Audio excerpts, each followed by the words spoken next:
মানব দেহের প্রতিরক্ষা। এই অধ্যায় থেকে 100% একটা বা দুইটা প্রশ্ন আসবেই। প্রথম যে জিনিসটা সেটা হচ্ছে প্রতিরক্ষার স্তর। প্রতিরক্ষা কি? স্তর। তো প্রতিরক্ষা স্তরকে আমরা সহজাত, যেটা জাত মানে হচ্ছে জন্ম থেকে প্রাপ্ত, সেটা এক প্রকার নাম হচ্ছে সহজাত প্রতিরক্ষা বা ইনেট ইমিউনিটি। ভাগ করা হয়েছে আরেকটা ভাগে, সেটা হচ্ছে অর্জিত বা অ্যাকোয়ার্ড, যেটা জন্মের পর পরিবেশের কারণে তৈরি হয়েছে বা স্পেসিফিক, আসতেছি সেটাকে বলা হয়। তো এই সহজাত প্রতিরক্ষা বা দুইটা স্তর, প্রথম, দ্বিতীয়, আর অর্জিতর একটাই আছে তৃতীয়, এই টোটাল তিনটা স্তর মিলে আমাদের প্রতিরক্ষা ব্যবস্থা তৈরি হয়। সে যেরকম জাস্ট একটা মানে দেশের বাহিনীর মতো, সেনাবাহিনী, বিমান বাহিনী, নৌবাহিনী, ঠিক একইভাবে প্রতিরক্ষার তিনটা স্তর থাকে। এখন প্রশ্ন হচ্ছে এইটাকে নন স্পেসিফিক আর এটাকে স্পেসিফিক বলা হলো কেন? কারণ নন স্পেসিফিক মানে কি? নির্দিষ্ট না। তোমার দেহে ভালো খারাপ তারা বুঝে না, কিন্তু অর্জিত প্রতিরক্ষা বুঝে যে এটা তোমার শরীরের জন্য ভালো, এটা তোমার শরীরের জন্য খারাপ, এটা অ্যান্টিজেন আর এটা অ্যান্টিবডি, এটা ওষুধ আর এটা হচ্ছে কোন একটা মহা মারাত্মক বিষ। দ্যাটস ওয়াই এটাকে বলা হয় অর্জিত, স্পেসিফিক। আশা করি ক্লিয়ার। তোমার জাস্ট কিচ্ছু লাগবে না, তুমি জাস্ট মনে রাখতে হবে নিচের কোনটা প্রথম প্রতিরক্ষা স্তর, নিচের কোনটা দ্বিতীয়, তৃতীয় কোনটা। সবার আগে মুখস্থ রাখবা তিনটা। তৃতীয় প্রতিরক্ষা স্তর মনে রাখবো হচ্ছে অলস দিয়ে, আমি মনে রাখি অলস। অতে হচ্ছে অ্যান্টিবডি, সরেও আছে না। লতে হচ্ছে লিম্ফোসাইট, লতে কি? লিম্ফোসাইট। শতে হচ্ছে স্মৃতিকোষ। কি কোষ? স্মৃতিকোষ। অনেক ক্ষেত্রে মেমোরি বলবে, মেমোরি সেল। ঠিক আছে, লিম্ফোসাইটগুলো বিভাজিত হয়ে মেমোরি সেল তৈরি করে। তাহলে আমাদের নিচের কোনটা তৃতীয় প্রতিরক্ষা স্তরে অন্তর্ভুক্ত নয়? এই প্রশ্নটা খুব কমন হয়ে গেছে। এখন আসো আগে দ্বিতীয় প্রতিরক্ষা স্তর। দ্বিতীয় মানেই মনে রাখবা যেটা রক্তের সাথে সম্পর্কিত। কি? রক্ত। দেখো তো ফ্যাগোসাইট কোথায় থাকে? রক্তে থাকে।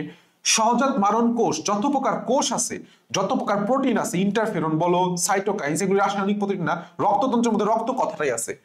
তাহলে সবাই কি রক্তের মধ্যে থাকতেছে, রক্তের সাথে রিলেটেড, তার মানে সেটা হচ্ছে দ্বিতীয় প্রতিরক্ষা স্তর। ইভেন দুইটা কথা আমি দাগাই নেই, প্রদাহ এবং জ্বর।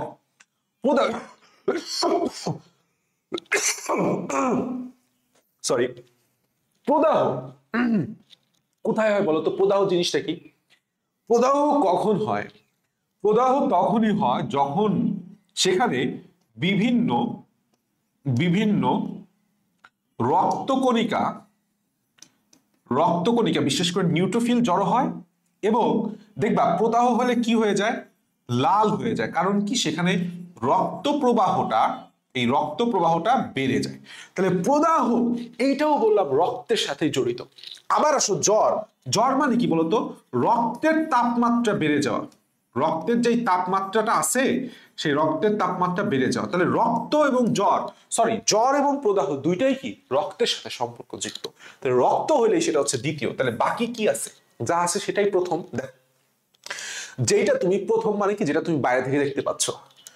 দেখো, ত্বক, লোম, সিলিয়া, অশ্রুলালা দেখতে পাচ্ছ, সিরুমেন কানের লোম দেখতে পাচ্ছ, পৌষ্টিক নালীর অ্যাসিড, এনজাইম।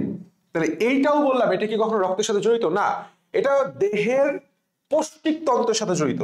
তাহলে রেচন জননতন্ত্রের অ্যাসিড, মাইক্রোবায়োম, মল ত্যাগ আর বমি, এই চারটা হচ্ছে তোমার মুখস্থ করতে হবে যে এইটা আসলে প্রথম প্রতিরক্ষা স্তরের অন্তর্ভুক্ত। বাস, এনাফ। দেখো, এই প্রশ্নটা প্রচুর পরিমাণ আসছে, এই টাইপের প্রশ্ন, এবং সামনেও আসবে। এটা আমি লিখি না, এটা বহু জায়গায় আসছে এবং সেম টাইপের আসছে।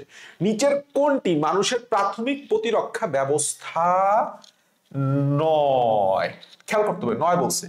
তো তুমি দেখো যে আমার আগে অলসের মধ্যে কোনোটা পড়ছে কিনা। অলস, অতে অ্যান্টিবডি, লতে লিম্ফোসাইট, শতে কি ছিল? তোমার স্মৃতিকোষ, সেটা নাই। আচ্ছা, আর রক্তের মধ্যে কি আছে? এই দেখো, ইন্টারফেরন, রক্ত। তাহলে এটা দ্বিতীয় প্রতিরক্ষা স্তর।